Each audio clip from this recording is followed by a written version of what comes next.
So hello everyone, welcome back on my YouTube channel. So student, आज की video में हम डिस्कस करेंगे बायोकेमिस्ट्री। सो स्टूडेंट्स, आपको मैं बता दूं, जो बायोकेमिस्ट्री है फर्स्ट सेमेस्टर में जो है इम्पॉर्टेंट वेटेज रखेगी आपका। तो बायोकेमिस्ट्री भी आपको अच्छे से कर लेनी है। हम सिलेबस वाइज वीडियोस जो है स्टार्ट कर रहे हैं, ठीक है। तो आपको क्या करना है, अपना सिलेबस देखना है और उसके अकॉर्डिंग ही आपको पढ़ना है। एक्स्ट्रा आपको बिल्कुल भी नहीं पढ़ना है, ठीक है। सो आज की वीडियो में हम पढ़ेंगे definition and significance of biochemistry, ठीक है। और ये जो structure and composition, prokaryote, eukaryote cell and microscopy, ये हम आगे आगे आने वाली वीडियोस में कवर करेंगे, ठीक है। सो वीडियो को स्टार्ट करते हैं। सो फर्स्ट ऑफ ऑल जो है, हम इसकी वो पढ़ लेते हैं, बायोकेमिस्ट्री क्या होता है और किस टाइप से वर्क करता है, ठीक है। बायोकेमिस्ट्री इन्वॉल्व क्या करती है, chemical processes that occur in all living cell and organism. Biochemistry ये दो वर्ड से मिलके बना हुआ है, बायो एंड केमिस्ट्री। आपको पता है बायो का मतलब तो होता है लिविंग, ठीक है। बायो का क्या मतलब होता है, लिविंग, ठीक है। बायो मीन्स लाइफ और लिविंग, ठीक है, या फिर लिव, लाइफ, ठीक है। और केमिस्ट्री का क्या मतलब होता है, केमिकल रिएक्शंस, ठीक है। सो बायो और केमिस्ट्री से ये मिलके बना है, तो आप ऐसे भी लिख सकते हो, it is made up of two words, that is bio and chemistry. Bio means life and chemistry means the chemical process. So including both terms, biochemistry it is a chemical process that occur in living cell, ठीक है। तो living cell में जो हो रहा है उसे ही हम बायोकेमिस्ट्री कहेंगे। और लिविंग सेल के अंदर क्या हो रहा है, जो भी केमिकल प्रोसेसेस हो रहे हैं हमारी बॉडी में, उसको, ठीक है। It is important in to nurses in understanding how the human body function in both normal and disease condition. ये जो है इम्पोर्टेंट होता है नर्सिस के लिए, ताकि वो समझ पाए कि ह्यूमन बॉडी जो है कैसे फंक्शन करती है नॉर्मल और डिजीज़ कंडीशन में। आपको अगर पता है, आप एज ए नर्स वर्क कर रहे हो और आपको पता होगा अगर डिजीज़ कंडीशन है तो हमें उसको नॉर्मल करना है, या जो नॉर्मल स्टेट से अगर कोई फ्लक्चुएशन आता है हमारे नॉर्मल जो हेल्थ है, तो हम पता चलेगा ना ये डिजीज़ कंडीशन है। तो उसको ट्रीट करने के लिए, अंडरस्टैंड करने के लिए नर्सिस के लिए बायोकेमिस्ट्री उन्हें आना बहुत इंपॉर्टेंट है, okay. The Krebs cycle, for example, is a multi-step biochemical process by which the human body produces energy as a part of aerobic metabolism. अब जो क्रैब साइकिल है ये आपने पहले भी पढ़ी होगी। तो क्रैब साइकिल फॉर एग्जांपल बता रहा है कि एक मल्टी स्टेप बायोकेमिकल प्रोसेस है। ये आगे आने वाली वीडियोस में हम पढ़ेंगे, बट अभी हम सिर्फ डिस्कस कर रहे हैं, ठीक है। इसमें क्या होता है, ह्यूमन बॉडी जो होता है उसमें एनर्जी प्रोड्यूस करती है as a aerobic metabolic. Aerobic मतलब ऑक्सीजन की इसमें नीड होती है, ठीक है। सो ये आगे आप समझ जाओगे जब हम क्रैब साइकिल को अच्छे से पढ़ेंगे। Then nurses should be cleared about some fundamental like critical illness, starvation, trauma, surgery, cardiac arrest, fever, infection, hyperglycemia which may affect their patient. अब क्या है, nurses should be cleared about कुछ fundamental, जैसे कि क्रिटिकल इलनेस हो गया। मतलब कि अगर नर्सिस को बायोकेमिस्ट्री की नॉलेज है तो वो मतलब क्लियर होगी, अपने जो भी फंडामेंटल्स है उसको पता होगा कि ये सब क्या होता है, इन्फेक्शन, फीवर, कार्डियक अरेस्ट, ये जो है अफेक्ट कैसे करता है पेशेंट को, ये सब उनको अच्छे से पता होगा अगर उनको बायोकेमिस्ट्री अगर पढ़ी हुई है, मतलब उसके बारे में नॉलेज है तो।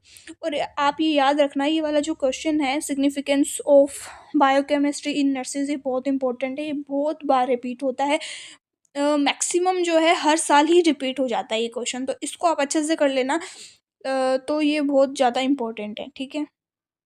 फिर है, in critical care nurses learn how to preserve patient energy by providing care day and night. अगर क्रिटिकल केयर प्रोवाइड करनी है, ठीक है, मतलब पेशेंट जो है बहुत ज़्यादा क्रिटिकल इल है, तो नर्सेज को ना अगर बायोकेमिस्ट्री की नॉलेज है तो वो क्या करेगी, उसकी एनर्जी को प्रिजर्व करके रखेगी, ताकि जो है उसको अच्छे से उसकी हेल्थ आगे मेंटेन हो पाए, ठीक है। अगर वो क्रिटिकली इल है तो भी डे और नाइट उसकी जो है उसको अच्छे से केयर करेगी, उसको उसकी जो एनर्जी है वो जो प्रिजर्व करके रखेगी, ठीक है, अच्छी केयर दे करके उसको, पेशेंट को।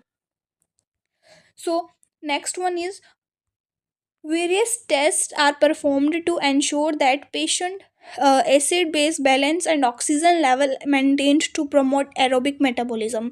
तो वे कुछ टेस्ट परफॉर्म किए जाते हैं पेशेंट के लिए, ताकि पता चले उसका एसिड बेस बैलेंस है या नहीं है, ऑक्सीजन लेवल जो है, ऑक्सीजन सेचुरेशन उसका प्रॉपर है या नहीं है। तो ये सब हम बायोकेमिस्ट्री की हेल्प से ही कर पाते हैं। तो ये भी एक सिग्निफिकेंस हो गया नर्सेज के लिए, ठीक है। Next one is 7th number है, how medication work is directly related to biochemistry. Antibiotic for example work on micro organism differently. अब बता रहा है कि कैसे जो हम मेडिसिन देते हैं वो डायरेक्टली जो है रिलेटेड है बायोकेमिस्ट्री से। कैसे, जैसे एंटीबायोटिक्स होती है फॉर एग्जाम्पल, वो माइक्रो ऑर्गेनिज्म पे डायरेक्टली वर्क करती है। Some of them kill the bacteria, while some of them prevent their growth. Many medications give the patient behave differently if blood sugar level is elevated or patient is on anaerobic metabolism. अब ऐसे ही बोला, देखो biochemistry में हमें पता चलेगा कि कैसे मेडिकेशंस जो है वो वर्क करती है। हम जो दवाई देते हैं वो हमारे केमिकल प्रोसेस अंदर क्या होते हैं बॉडी में। जैसे फॉर एग्जांपल, जैसे एंटीबायोटिक होती है, कुछ एंटीबायोटिक क्या होती है, अब जैसे इसने बोला यहाँ पे, कुछ क्या करती है, बैक्टीरिया को किल कर देती है, उनको हम क्या बोलेंगे, बैक्टीरिसाइडल, ठीक है। जो किल करती है उसको बोलते हैं बैक्टीरिसाइडल, और जो स्टॉप करती है ग्रोथ को उसको बोलते हैं बैक्टीरियोस्टेटिक, ठीक है। अब आप इसे याद रख लेना, साइडल जो है वो किल कर देती है और स्टैटिक जो है उसकी ग्रोथ को क्या करती है, स्टॉप करती है, ठीक है। तो कुछ मेडिकेशंस पेशेंट को दी जाती है और डिफरेंटली अब बिहेव करती है, मतलब कुछ मेडिसिन्स जो पेशेंट को हम दे रहे हैं वो डिफरेंटली वर्क करेगी। कैसे, अगर ब्लड शुगर लेवल जो है एलिवेट हो रहा है, मतलब कि ब्लड शुगर लेवल उसका फ्लक्चुएट हो रहा है, ठीक है, तो पेशेंट क्या हो, या फिर पेशेंट एरोबिक ना हो कि एनोरोबिक मेटाबॉलिज्म शो कर रहा है, तो जो मेडिसिन होती है वो हर पेशेंट के लिए डिफरेंटली वर्क कर सकती है, ठीक है। 8th नंबर है, nurses work as a part of patient care team and closely with family, ठीक है। जो नर्सेज होती है as a patient care team की तरह वर्क करती है, मतलब एज अ पार्ट है, वो पेशेंट को केयर प्रोवाइड करेगी और उनकी जो फैमिली है पेशेंट की उससे क्या क्लोजली है वो। Nurses should not be able to help family member understand what is going on with their patient if they do not have proper understanding of biochemical process। अगर नर्सिस को bio chemical process जो हो रहे हैं body में, अगर उसके बारे में नॉलेज ही नहीं है, ठीक है, नॉलेज ही नहीं है, तो वो कैसे, मतलब कि उनके जो फैमिली मेम्बर है उनको बता पाएगी कि हाँ भाई आपको आपका जो पेशेंट है उसको ये दिक्कत है, ये परेशानी है। अगर उसको बायोकेमिकल प्रोसेसेस के बारे में अंडरस्टैंडिंग होगी प्रॉपर, तभी तो वो बता पाएगी। सो ये भी आप समझ गए होंगे, I think so. Then a sound knowledge of biochemistry is essential to understand the pathophysiology of diseases, to diagnose, treatment and follow up, ठीक है। ये बहुत ज़्यादा इम्पोर्टेंट जो है टर्म है। सिग्निफिकेंस क्या है, साउंड नॉलेज, अगर बायोकेमिस्ट्री के बारे में आपको नॉलेज है, ठीक है, तभी आप पैथोफिजियोलॉजी का मतलब समझ पाओगे। पैथो मीन्स ऑर्गेनिज्म से रिलेटेड कोई, ठीक है, पैथोजन।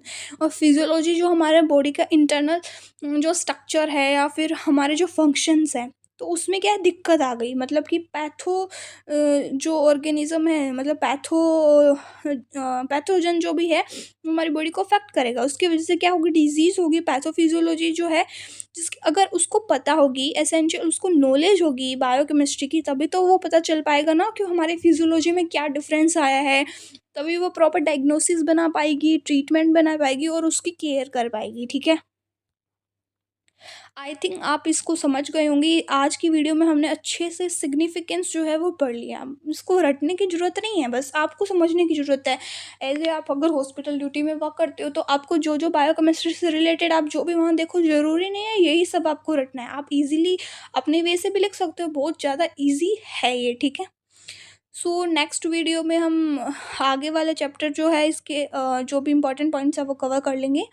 सो वीडियो अगर आपको अच्छी लगी हो so please like, subscribe and share my YouTube channel. मिलते हैं नेक्स्ट वीडियो में। Thank you so much.